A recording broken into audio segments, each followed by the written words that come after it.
comércio sempre foi uma prática do ser humano, mas a partir de meados do século XV percebe-se nitidamente uma mudança, o surgimento de um novo espírito, subsidiado por uma nova prática, o mercantilismo. O mercantilismo pode ser resumido na intensificação das relações comerciais na passagem da Idade Média para a Idade Moderna.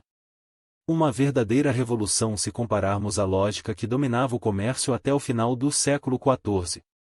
Como política econômica, o mercantilismo predominou na Europa entre os séculos XVI e XVIII, enfatizando sobretudo a acumulação de riquezas, ouro e prata, como medida de sucesso econômico e poder nacional. Era uma nova mentalidade bastante distinta do pensamento predominante na Idade Média que, influenciada pela filosofia de Santo Agostinho, priorizava a cidade de Deus em detrimento da cidade dos homens, onde a ideia de comercializar, de acumular riqueza era visto como algo torpe. Com a inevitável intensificação do comércio entre, sobretudo, o Oriente e o Ocidente, essa filosofia vai sendo fortemente contestada. A relação entre reis e catolicismo vai ser cada vez mais substituída pela relação entre reis e comerciantes, e esses dois polos se unem visando dois objetivos comuns: a conquista de territórios e a prospecção de novos mercados, ou seja, poder e riqueza.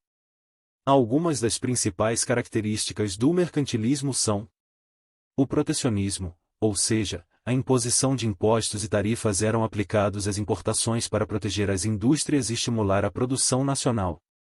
O colonialismo, cuja principal característica era a exploração das colônias, por um lado fontes de matérias-primas baratas e de outro lado, mercados para produtos manufaturados.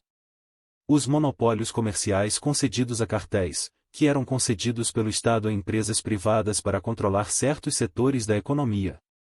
Intervenção estatal, ou seja, a forte intervenção do governo na economia a fim de promover o crescimento industrial por meio do estabelecimento e da imposição de políticas de desenvolvimento econômico para garantir a acumulação de riqueza nacional.